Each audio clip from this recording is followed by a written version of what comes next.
सभी को सुप्रभात। मैं इस पल में अपने बीए पार्ट सेकंड हिंदी साहित्य के अंतर्गत हम पढ़ रहे थे सेनापति। सेनापति का हम श्लेष वर्णन पढ़ रहे थे। श्लेष वर्णन में बताया, सेनापति ने अपना परिचय बताया, अपनी रचना के माध्यम से परिचय बताया कि मेरे दादाजी, मेरे पिताजी और अपने निवास स्थान के बारे में हमें अवगत करवाया कि दीक्षित परशुराम दादो है विदित नाम।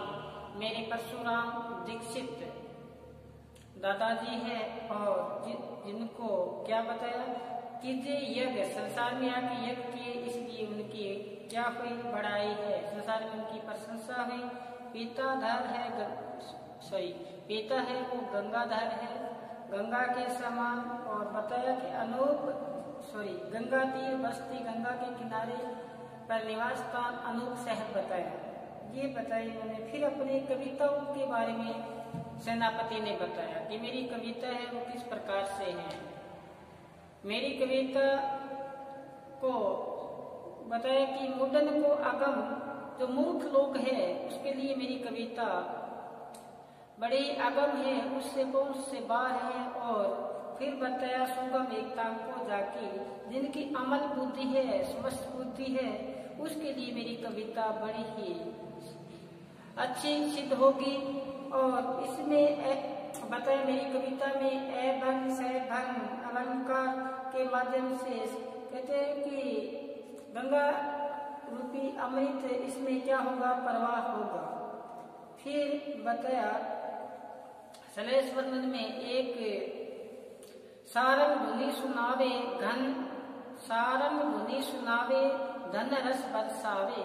इसमें बादल पक्ष और श्री कृष्ण पक्ष के बारे में दो भावार्थ इसमें निकलते हैं, उसके बारे में बताया कि सारंग धुनि सुनावे, चातक पक्षी अपनी धुन सुनाते हैं और बादलों से क्या होती है, बारिश होती है।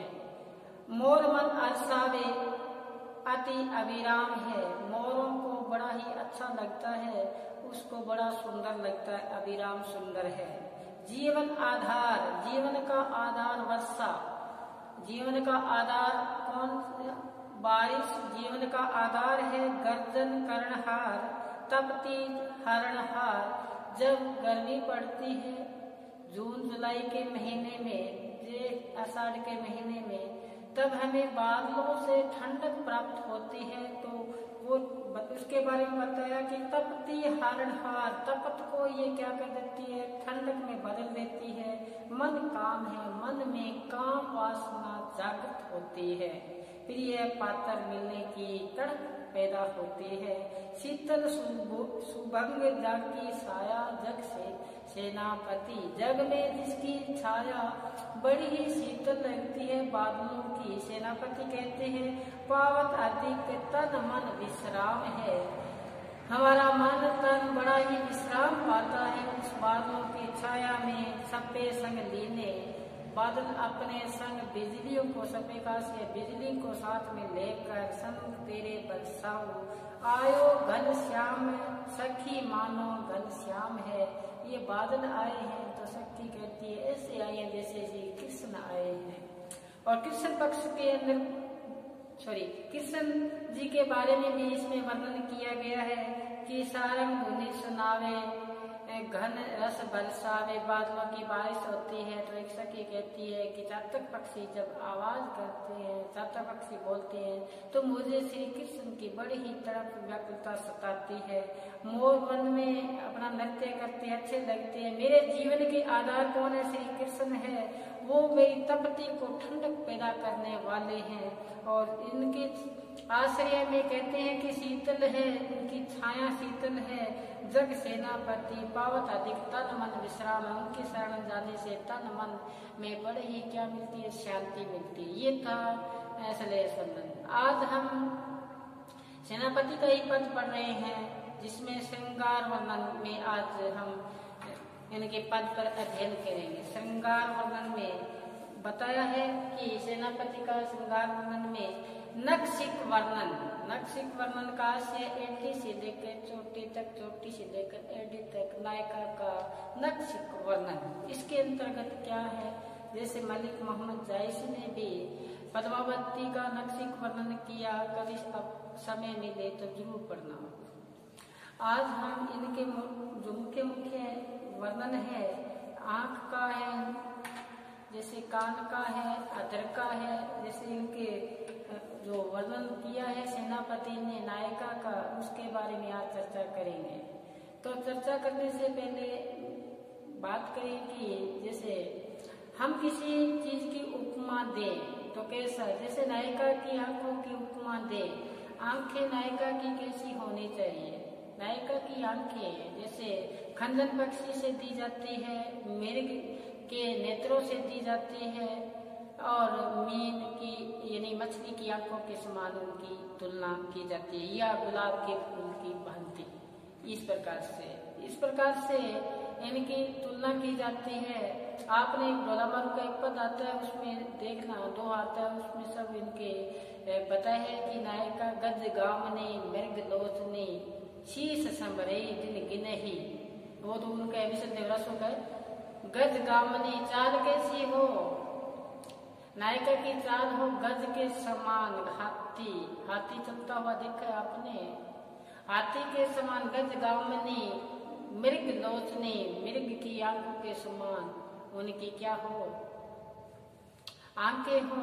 अब उनकी कमर के बारे में बात आए तो क्या शेर जैसी इनकी क्या हो, कमर हो, और ये इनके क्या है उपमा दी जाती है। तो हम इनके एक श्रृंगार का एक पद सहप्रसंग व्याख्या करते हैं, साथ साथ में यहाँ बोर्ड पे अंकित करते हैं, साथ साथ में आप उनका सहप्रसंग व्याख्या सुनो। तो चले सेनापति का श्रृंगार वर्णन। श्रृंगार वर्णन में देखना अंजन सुरंग,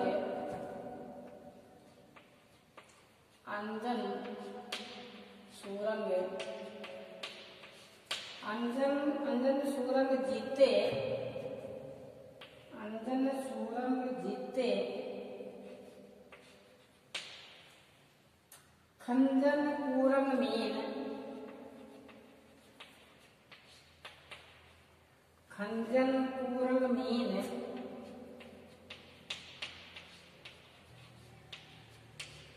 मीन, नैन ने कमल, नेक ने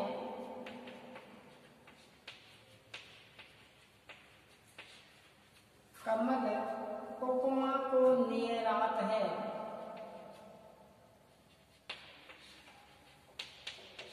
उपमा को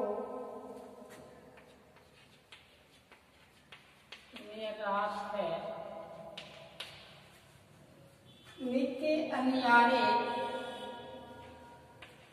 नित्य अनियारे, नित्य अनियारे अति चप्पल,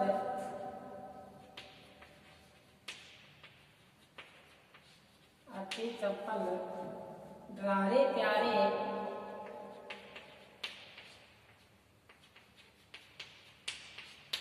प्यारे, ज्यों ज्यों निहारे, ज्यों ज्यों निहारे, ज्यों ज्यों निहारे त्यों त्यों,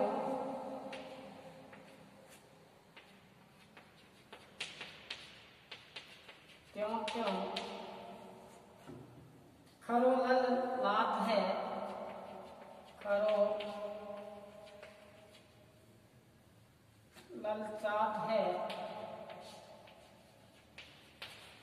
आगे देखो, सेनापति सुदा से,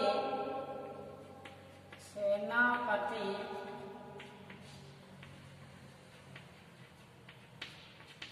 सुदाते कटाक्षने बरसी,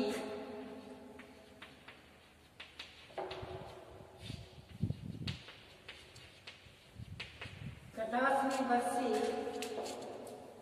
जावे,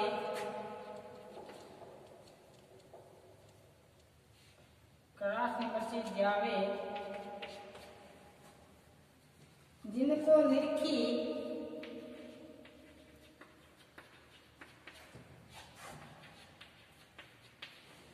जिनको निरखी थियो हसी,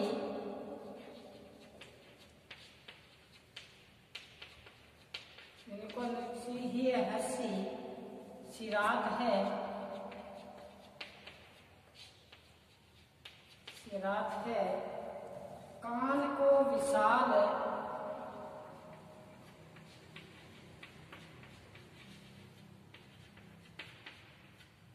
कान को विशाल, काम भूख के रसाल,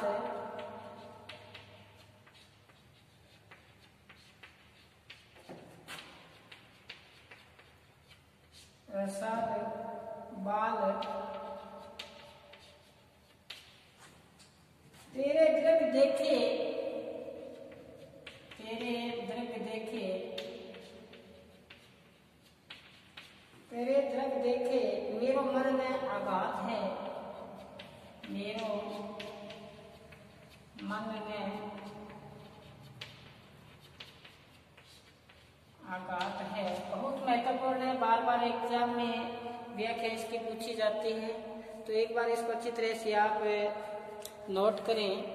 अंजन सुरंग जीते खंजन कुरंग मीन, नेक ने कमल उपमा को नेरात है, निके काश्य सुंदरता लिए हुए, अन्यारे अति चप्पल रारे प्यारे, ज्यों ज्यों निहारे त्यों त्यों खरो लल साथ है, सेनापति सूरदाते यानी कि अमृत से कटासनी बसी जावे, जिनको देखी ही हर्षी सी रात है, कान को विशाल काम भूख के रसाल बाल, तेरे दृग मेरे, तेरे दृग देखे मेरो मन आघात है, दृग से नेत्र, यहाँ नेत्र है, आंखें हैं, उसका वर्णन किया गया है। नेत्रों के बारे में बताया है। अंजन सूरंग जीते खंजन पूरंग मीन, पूरंग पूरंग का हास्य हिरण और मीन का हास्य मछली, खंजन एक पक्षी विशेष होता है जिसकी आंखें बहुत सुंदर होती है। कम नेक ने कमल उपमा को नेरात है, नेरात का मतलब होता है पास में आना, पास में आना। नेके अन्यारे सुंदर, चप्पल चंचलता लिए हुए, ज्यों ज्यों तिहारे त्यों त्यों खरो ललचात है, सेनापति सेनापति सुदाते कटासनी बरसी जावे, तिनको निरीखी ही हर्षी सी रात है, कान को विशाल काम भूख को रसाल बाल, तेरे दृग देखे मेरो मन ने आघात है। आघात का हास्य है जो तृप्त न होता हो, मन उससे पूर्ण रूप से संतुष्ट न होता हो, उसके लिए आता है। चले तो इसमें एक बात बताइए कि नेत्रों के बारे में बताया है। नेत्र के आगे सारी उपमा देने वाले जो भी उपमान थे वो क्या हो गए, आज तुच्छ बताया है, निर्थक हो गए कि उसके नायिका के नेत्र इतने सुंदर है। नेत्रों के बारे में बताए कि उनके नेत्र है जो अंजन से अधिक चमकदार है। अंजन सूरंग जीते, अंजन सुरंग जीते का से यहाँ बताया कि नायिका के जो नेत्र है अंजन से भी अधिक चमकदार और सुंदर क्या हो रहे हैं, प्रतीत हो रहे हैं, अंजन सुरंग जीते। फिर बताया कि खंजन पक्षी मृग और मीन, इनकी आंखें बहुत सुंदर होती है। इन आंखों को भी मात देती नायिका की आंखें, नायिका की आंखें इतनी सुंदर है, इनसे भी और सुंदरता लिए हुए है। फिर बताया कि अपने उपमा देते हैं कमल के समान, कहते हैं कमल तो इसके पास में फटकता ही नहीं है, कमल की उपमा तो दे ही नहीं सकते कि कमल से भी क्या है, वो सुंदर है उसके नेत्र नायिका के। फिर दोनों पंक्तियों पर सुनो। बताया कि इनके नेत्र है वो नायिका के अंजन से भी अधिक है ना, अंजन से भी अधिक सुंदर है, अंजन से अधिक चमत्कार प्रतीत होते हैं।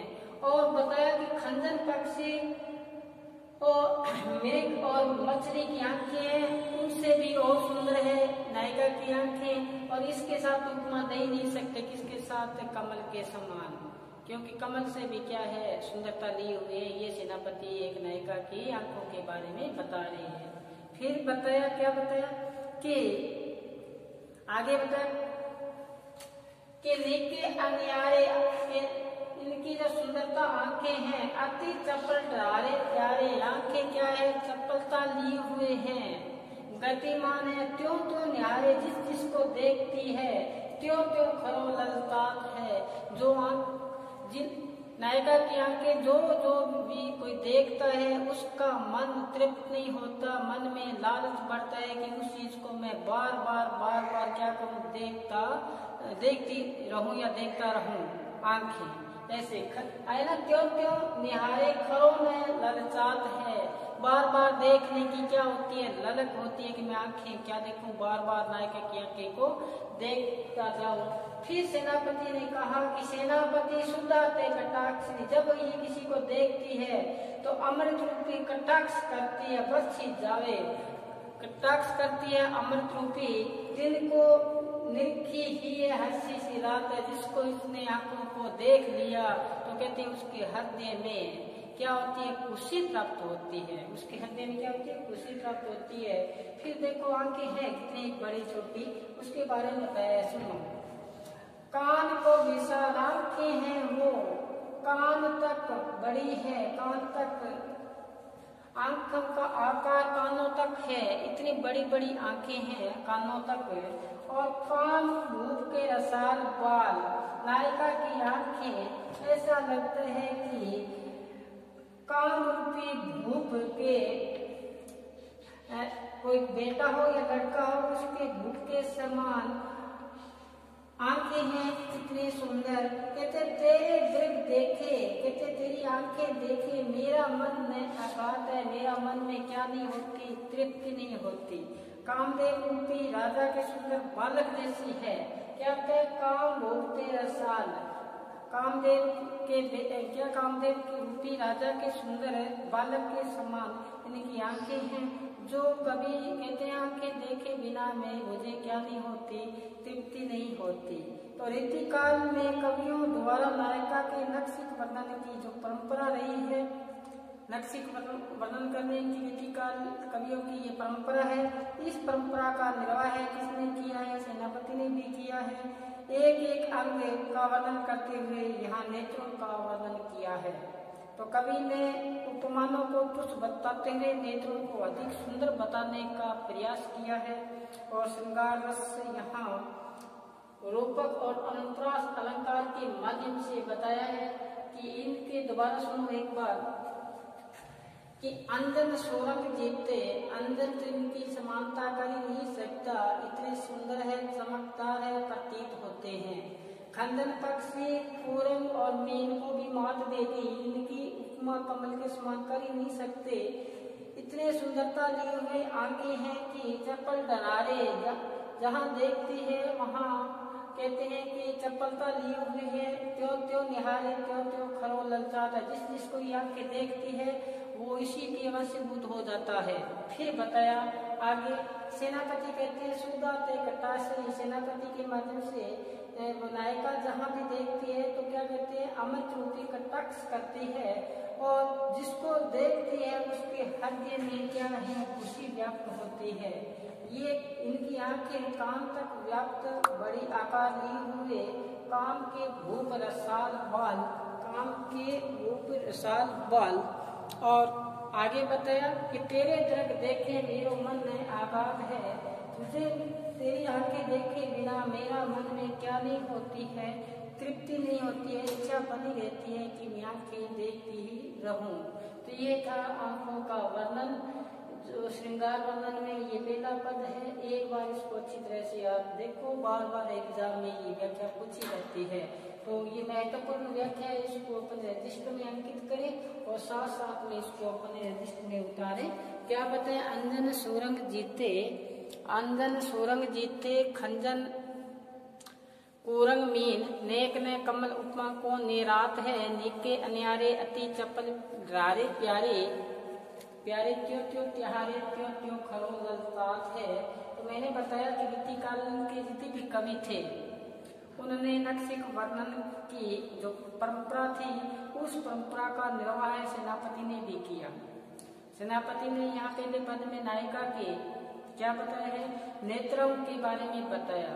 तो मैंने पहले बताया था कि आप हिंदी साहित्य के विद्यार्थी हो तो आपको नक्शिक वर्णन आना चाहिए, नक्शिक वर्णन आना चाहिए। आप मलिक मोहम्मद जायसी के फर्स्ट ईयर में था, जैसे अपने पाठ्यक्रम में तो नहीं है, लेकिन ज्ञान में वृद्धि करने में हमें कहाँ समस्या है। तो पद्मावती का जो नक्शिक वर्णन है वो आप देख लेना अच्छी तरह से, आपके ज्ञान में क्या होगी, वृद्धि होगी। आप जैसे ही आपको समय मिले आप साथ साथ में इनका नक्शिक वर्णन याद करें तो आपके ये आगे काम आएंगे। तो ये सेनापति ने यहाँ पर निर्वाह किया। जैसे मैंने बताया था गजगामनी मृगलोचनी, फर्स्ट में आपने पढ़ा था विशद देवरासों में पहला जो पद आता है गजगामनी मृगलोचनी नारी सी संबरी दिन गिने ही, कहते हैं गज के समान चाल वाली नायिका शीश संबरी दिन गिने, शीश को पकड़कर दिन गिन रही है कि अपने प्रीतम को याद कर रही है विशलदेव को, तो वो उसमें था।